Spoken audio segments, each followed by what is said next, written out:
Welcome back to Pigeon Auction. Today we're taking a deep, detailed look into something that still amazes me even after decades in the sport. What actually happens to a racing pigeon during a 500-kilometer race? Most people see a pigeon vanish into the morning sky, and hours later it glides back to the loft, as if nothing happened.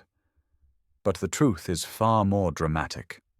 Behind that single flight lies months of training, a blend of instinct and intelligence, a battle with weather, and one of the most demanding athletic feats known in the animal world.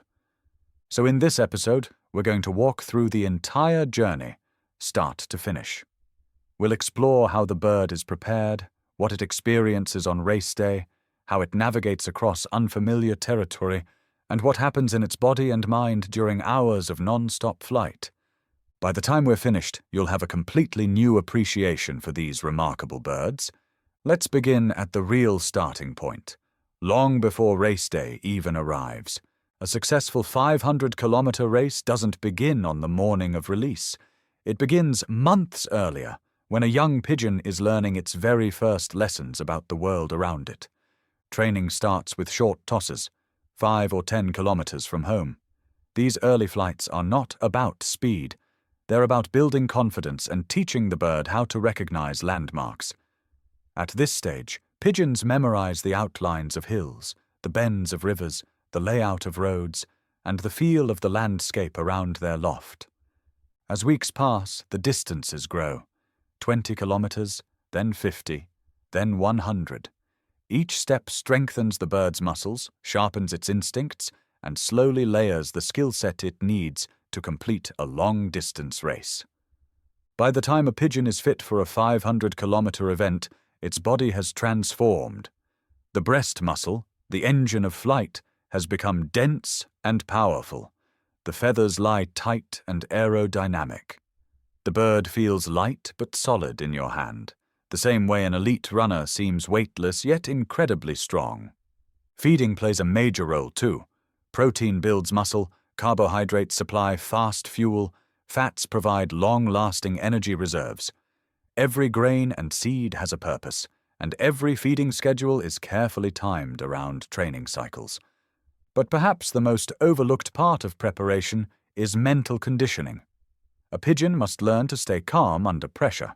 It needs exposure to basket training, unfamiliar birds, new environments, and the kind of stress it will face on race day. A bird that's strong physically but anxious mentally will struggle to perform, especially over 500 kilometers. This combination, physical strength, sharp navigation, and calm confidence, is what determines whether a pigeon is truly ready. And when the day finally comes, all of this preparation is put to the test. Race day begins long before the sun rises. While most of the world is still asleep, the fancier is already moving through a practiced routine, feeding lightly, watering, checking feathers, checking weight, reading the bird's eyes and posture. Then comes the part that many beginners underestimate: basketing. Being placed in a tight space with unfamiliar birds, in low light, can be extremely stressful. Without proper basket training, the pigeon's stress hormones spike, and that mental tension carries into the race. The journey to the release location can take hours, sometimes nearly half a day. Inside the truck, birds deal with motion they can't predict. They feel temperature changes, hear constant noise, and breathe air that's always a little dusty. They sense, through magnetic cues, infrasound, and even subtle environmental changes, that they're moving farther from home. Most birds won't eat much during transport. Stress slows digestion, and the bird switches into a waiting mode, saving energy for the moment of release. By the time the truck parks and the final checks are made, hundreds of birds sit silently in the dark, fully alert, waiting for the moment the doors open. When the baskets finally open, usually around 6 or 7 a.m., the sky erupts with wings. It's one of the most beautiful moments in pigeon racing. But that initial burst isn't the start of the trip home. Not yet. First, the pigeons circle. They climb upward, spiraling, scanning the sky and ground, recalibrating after hours of darkness and motion. Some birds make a decision quickly and point themselves homeward. Others circle longer, double-checking their bearings before committing. This early behavior is like watching personality in motion. Confident birds take charge. More cautious birds wait to see what the majority does. Steady, reliable birds move with measured focus. The altitude they choose matters too. Some stay low, hugging the land, others climb into smoother air. The choice depends on weather, confidence, and individual instinct. With their direction established, the birds stretch into formation, or break away alone, and the true race begins.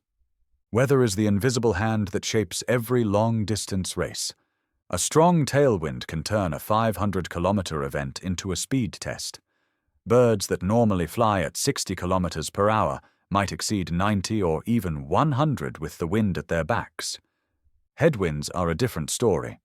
They push against the bird with constant force, draining energy quickly. A pigeon facing steady headwinds must decide whether to push on or land briefly to conserve strength. Crosswinds force the bird to adjust its angle of flight, often flying diagonally, just to maintain a straight path. Sudden gusts can blow a bird miles off course, requiring precious time and energy to correct. Rain is another major variable. Light rain doesn't stop a pigeon, but heavy rain can be dangerous.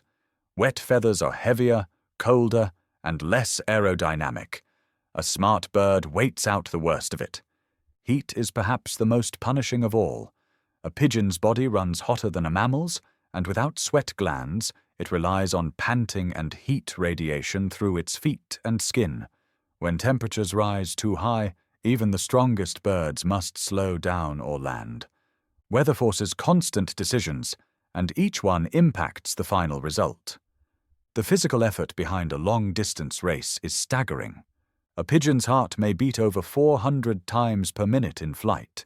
Its wings beat more than 8 times per second, hour after hour. Oxygen flows rapidly through the lungs and air sacs, fueling a metabolism tuned for ultra-endurance. The primary fuel is fat, an efficient energy source that provides more than twice the energy of carbohydrates.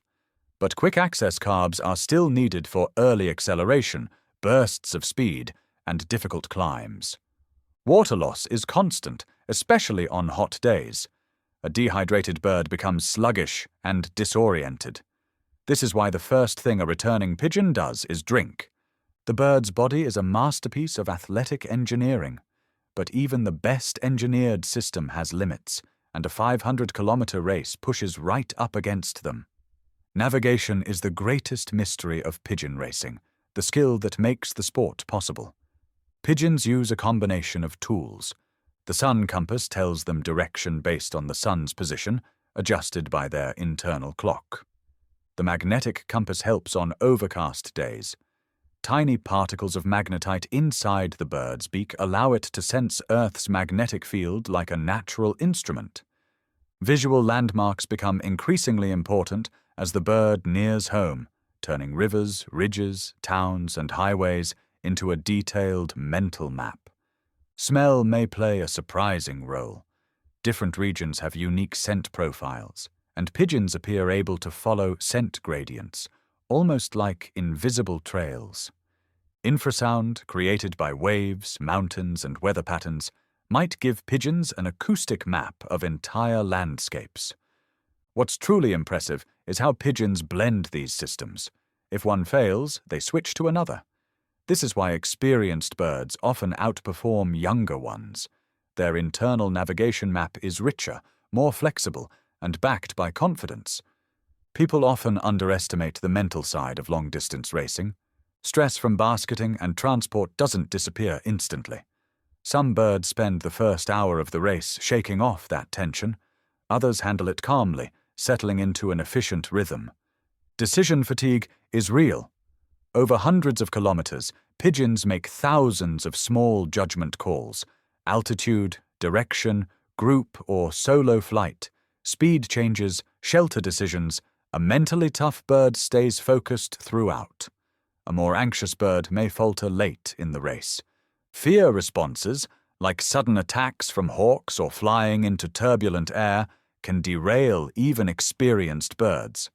A panicked pigeon may deviate far off course or land in unfamiliar territory.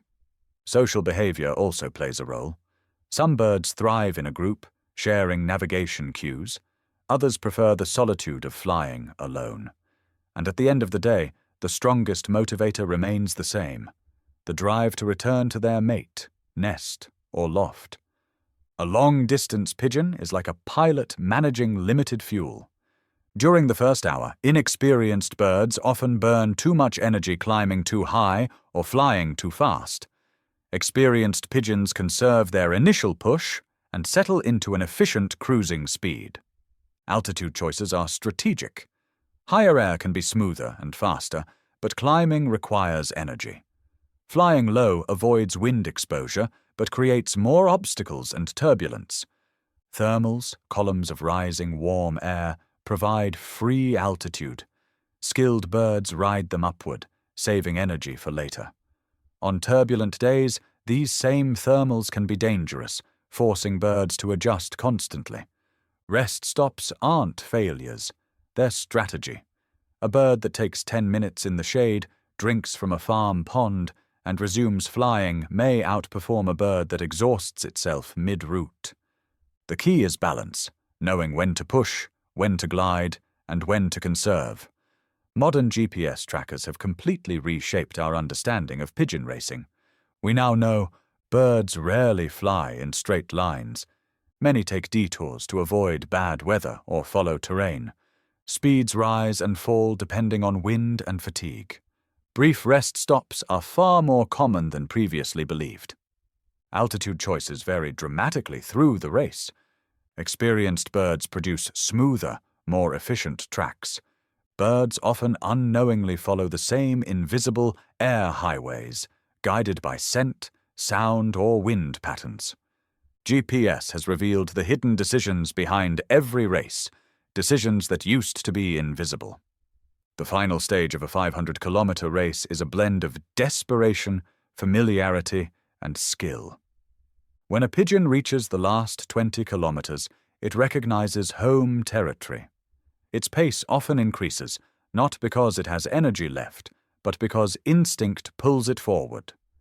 Some birds arrive high and dramatic, circling before diving towards the loft. Others skim in low and fast, landing the instant they reach home. The first thing they do is drink, then they eat, heavily. The body is demanding immediate replenishment.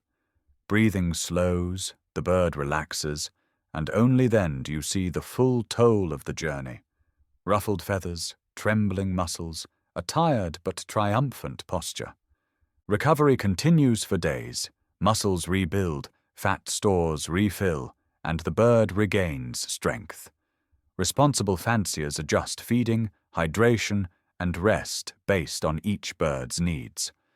A well-managed recovery is what ensures long-term health and future performance. A 500-kilometer race is far more than a simple flight home. It's a test of training, instinct, endurance, intelligence, and sheer will.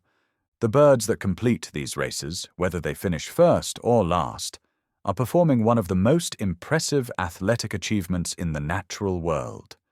Success depends on months of preparation, understanding each bird's personality, reading weather with precision, navigating both physical and mental challenges, caring for the birds before and after the race.